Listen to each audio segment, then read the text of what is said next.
Bom dia, pessoal. Meu nome é Fabiano, eu sou bombeiro e técnico de segurança do trabalho, tá certo? E eu vim aqui hoje passar para vocês uma palestra a respeito do DEA. O que seria o DEA? É o desfibrilador externo automático, tá certo? Essa é a minha palestra de hoje para vocês. Bom, o objetivo. Qual é o principal objetivo dessa palestra que eu trouxe para vocês? Vocês vão ser futuros técnicos de segurança do trabalho, então trouxe para vocês o que? Conhecimento a respeito do aparelho. O que o DEA faz, qual a importância do DEA numa empresa. Por quê? Porque muitas vezes vocês podem ser consultados aí pela empresa para pedir a opinião de vocês a respeito da compra ou não do aparelho. Então o que é importante? Que vocês tenham pelo menos um mínimo de conhecimento do aparelho para poder opinar. Essa decisão de vocês pode vir a salvar uma vida lá na frente. Então por isso a importância do conhecimento que vocês vão adquirir agora a respeito do aparelho. Tá certo?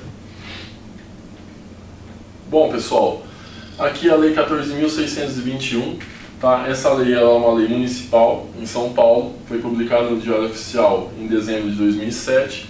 E o que diz essa lei? Essa lei ela se baseou no Protocolo da Associação Americana do Coração de 2005 e é uma lei que obriga alguns estabelecimentos a terem o DEA no local de trabalho, tá certo? Bom, aqui é o artigo 1º dessa lei municipal. O que diz esse artigo 1º? Que aeroportos, shopping centers, centros empresariais, hipermercados, supermercados, locais de espetáculos, hotéis, todos esses locais que tiverem acima de 1.000 pessoas ou uma circulação média diária de 3.000 pessoas são obrigados a ter o DEA nas suas dependências. Certo? Mais à frente, também diz que clubes e academias com mais de 1.000 sócios e instituições financeiras de ensino e com concentração ou circulação média diária de 1.500 pessoas também são obrigados a ter o DEA. Então essa é uma lei municipal em São Paulo que vai determinar aí quais os estabelecimentos que tem que ter o DEA e quais estabelecimentos que não tem que ter o aparelho. Bom, essa lei também ela especifica a área de treinamento, tá certo, pessoal? Toda empresa que for obrigada a ter o aparelho nas suas dependências, ela vai ser obrigada a treinar toda a sua comissão interna de prevenção de acidentes, os seus integrantes, que é a CIPA, todo o efetivo da brigada de incêndio e mais dois funcionários por turno por aparelho que tiver na empresa. Então todos esses funcionários terão que ter treinamento aí de DEA, um curso específico para ser operador de DEA, desfibrilador externo automático. Bom, pessoal, aqui eu vou falar para vocês um pouquinho de emergências cardíacas, tá? Por que eu vou falar isso daí? Porque, como vocês vão ser futuros técnicos de segurança do trabalho, você é um profissional técnico, então você tem que chegar numa ocorrência de parada e pelo menos ter uma ideia do que está acontecendo. Você não é uma pessoa leiga que vai chegar lá e vai falar assim, pô, mas o que aconteceu? Ah, o cara infartou. Mas infartou por quê? Não, você vai ser um futuro técnico de segurança. Então você tem que ter pelo menos aí um mínimo de conhecimento técnico no assunto. E é isso que eu vou trazer para vocês agora. Tá certo? Isso aqui é só para vocês terem uma ideia da importância do DEA numa parada cardíaca e a decorrência o que ocorre, né, em todo o planeta. Isso aqui é um estudo mundial que está dizendo que 33% de todas as mortes no mundo são por doenças cardíacas. Tá? Somente no Brasil ocorrem aí mais ou menos 800 mortes diárias por doenças cardíacas.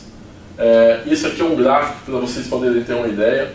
Tá? Aqui nós temos aqui, ó, mortes por trânsito, eu tenho câncer de mama, câncer de próstata, armas de fogo, AIDS e incêndio. E aqui morte súbita por parada cardíaca.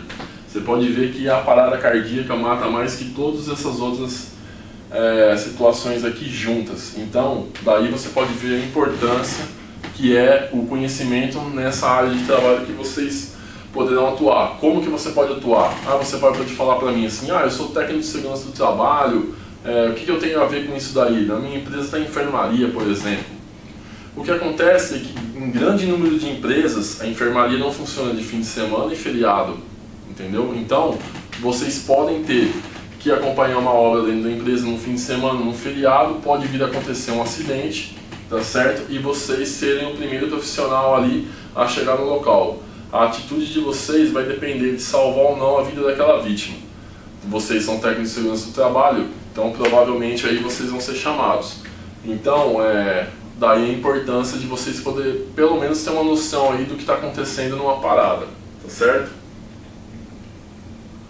Bom, pessoal, aqui, continuando as noções básicas da fisiologia cardíaca, eu vou passar para vocês aqui de uma forma bem tranquila, bem simples aí o funcionamento do coração, tá? Não procurem se ater aí aos nomes técnicos. O interessante é que eu quero que vocês pelo menos consigam entender como é que o coração funciona. Então, nosso coração ele tem dois tipos de movimentos, que são denominados sístoles e as diástoles. Quando o coração contrai, é a sístole, e quando ele relaxa, diástole. Tá? Esse é o nome que se dá a esses dois movimentos, tá certo? A frequência média cardíaca aí de um adulto é de 60 a 100 batimentos por minuto, tá certo? Bom, aqui é um desenho do nosso coração, como se o coração tivesse sido cortado ao meio, tá? O nosso coração ele é oco, ele é provido aqui de 4 câmaras. Nós temos as câmaras superiores, que são átrios, e as câmaras inferiores aqui, os ventrículos.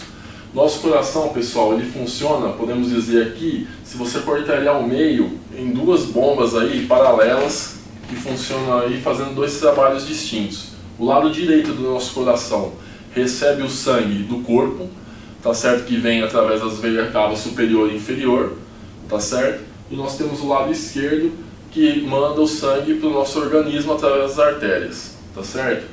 Então, como que funciona esse fluxo sanguíneo? Vamos imaginar que o nosso sangue vem através das veias cava superior, que traz todo o sangue do tronco acima, e temos a veia cava inferior, que é da cintura abaixo. Então, essas duas grandes veias vão desembocar aqui todo o sangue no átrio direito. O átrio direito vai mandar esse sangue para o ventrículo direito. O ventrículo direito vai mandar o sangue para o pulmão. Esse sangue ele vai ser oxigenado novamente, porque ele está pobre em oxigênio, porque ele veio aí do nosso corpo, depois de ter abastecido todos os nossos órgãos, todas as nossas células. Do ventrículo direito esse sangue vai para o átrio esquerdo, do átrio esquerdo para o ventrículo esquerdo, e do ventrículo esquerdo ele vai seguir para o nosso organismo para poder levar oxigênio, levar os nutrientes através das artérias para o nosso organismo. Então, basicamente, o fluxo sanguíneo nosso é dessa forma. Bom, pessoal, aqui vocês podem ver que o que seria isso daqui? Nosso coração ele não funciona só mecanicamente, como a maioria pensa, tá? Ele funciona eletricamente e mecanicamente. Tá? Esse nódulo sinoatrial aqui, ó, é o carinha responsável por ordenar toda essa atividade elétrica no nosso coração. Então, como que funciona isso? Ele vai mandar um estímulo elétrico através dessas fibras de Purkinje aqui, ó, que são essas árvorezinhas aqui, tá certo? Tá? Vai mandar aqueles estímulos elétricos de uma forma ordenada, e isso vai fazer com que o músculo cardíaco contraia. Assim que ele cessa o choque, o músculo cardíaco relaxa e o músculo se enche de sangue novamente. Então, assim que funciona o batimento cardíaco. O nódulo sinoatrial manda o estímulo elétrico através das fibras de Purkinje, o nosso coração contrai, expulsando o sangue, tá certo? E quando ele faz o relaxamento, o sangue entra novamente, fazendo todo o processo. Então, nosso coração funciona mecanicamente e eletricamente, tá certo? Bom, pessoal, aqui são algumas emergências médicas aí cardiovasculares. Nós vamos ter o infarto agudo do miocárdio, nós vamos ter angina de peito, o acidente vascular encefálico, emergências hipertensivas. Quais são os fatores de risco para as doenças cardiovasculares? O tabagismo, que é o fumo, o sedentarismo, níveis elevados de colesterol, estresse, hipertensão arterial e antecedentes familiares também.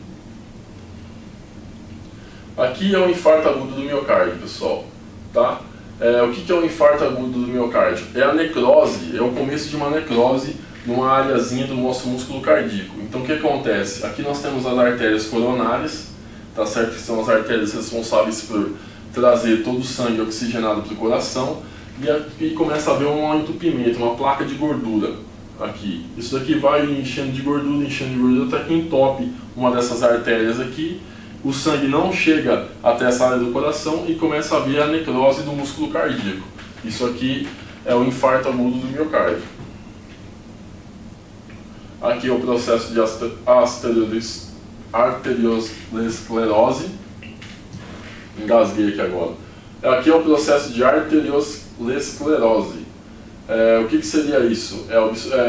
Aqui nós temos a artéria, entendeu? Sadia, tá certo? E aqui as placas de gorduras começam a se encher até haver o fechamento. E aí ocorre a obstrução da artéria e começa a ocorrer a morte do músculo cardíaco aí.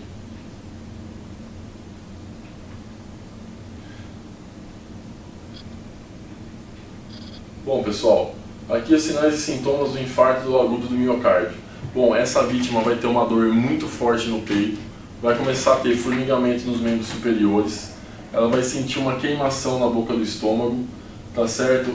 Lembrando para vocês que pessoas de idade, tá certo? Ou pessoas diabéticas, principalmente de mulheres de idade, pessoas diabéticas, ela não sente a dor no peito, tá certo? Então, você tem que tomar cuidado com esse tipo de vítima. O que você vai fazer? Você vai perguntar para ela se ela tá assim, esse mal-estar que ela está sentindo, se já vem de alguns dias anteriores aí.